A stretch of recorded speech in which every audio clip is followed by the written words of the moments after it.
What's going on, everyone? Cubeologist here again today, and in this video I've got a pretty quick unboxing from Cubes4Speed. It's just something I wanted to show you guys because I'm pretty excited about it.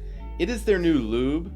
So if you guys are familiar with Cubes4Speed or you go there a lot, you'll know that they have taken away the lube and tension service, which at first I wasn't too happy about, but then when I found out that they were going to be offering these lubes for pretty cheap and then have more lube left rather than relying on them to do it, I think that's pretty cool because it's about the same price. So let's take a look at these and see what we've got in the box here. This one is 10K, 1K, that one's probably really light, 100K, wow, I've never seen one that thick, 30K, 5K, and 60K. Okay, so I've got them all lined up here from the lightest to the heaviest. This is 100K, this is 1K. Now I want to show you, actually look how not viscous this 1K is. So this is just a super thin version of silicone lube, probably something like Speedy or closer to Maru, because you can see the bubbles traveling really quick out of this. Now with this specific lube, they actually sent this tip. You can see the 3 tips here. It looks like the green is the one we're all pretty used to. The top is fairly standard, it's not that wide. But this brown one has a very wide opening, and that came with the 100K, and this one came with the 1K because it's got a super tiny opening. So that's pretty interesting. I want to get it on here and then I can show you how thin this stuff actually is. Alright, so this is just a piece off of the Shangshao Legend, but look at this stuff. It comes out super easy and it is pretty runny. I think I'm really going to like this for the pieces because even though I like to slow my cubes down, a really thin lube to put on it every once in a while, like once a week, actually keeps it moving pretty well. So that's pretty cool. Now I'm assuming that the 60K is just a little bit thicker than like Weight 5 or 50K Traxxas that we're mostly used to.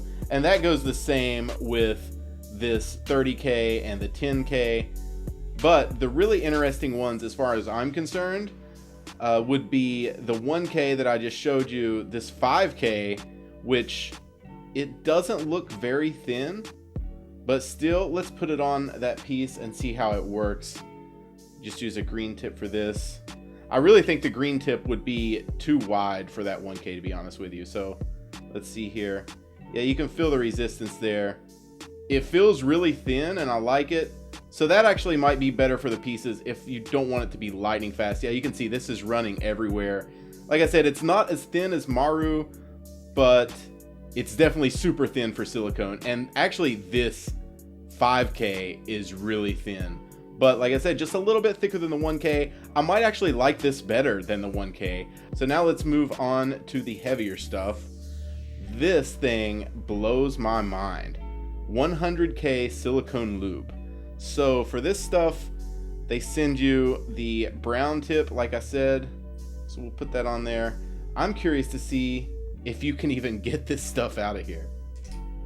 All right, so let's see here, 100K, still kind of blows my mind. Definitely some resistance on getting it out of there. And yeah, look at that, it just stands up. Now it is starting to relax a little bit, so it's not totally unusable. I think this 100K will be really good for hardware.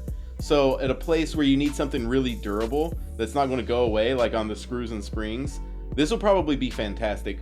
So yeah, these are all up on Cubes4Speed right now. You can see I just flipped them and how slow the bubbles are going up. That's actually a pretty good visual. But anyway, like I said, they're all up on the website. They're all $4 for this size tube. I think it's 50 cc's, except for the 100K. I think it's $4.50, which still isn't a very bad deal. So go check these out. And like I said, I'm going to have a video showing how I use these to lube my Waylong GTS. I think what I'll probably be using is the 100K, the 30K, and the 5K, but I'm not 100% sure. So I really hope you guys enjoyed this video. I'm going to enjoy messing around with these and setting up puzzles, but give this a thumbs up if you did enjoy, and you'll hear from me really soon. Talk to you later, guys. Bye. Puzzle Spotlight. You guys know that's the weekly series where I show you puzzles you probably don't care about and solves that are way too long. So let's get into this today. As you can see, we are talking about the Fisher Cube. Now, if you want to talk about classic designs or classic puzzle modifications,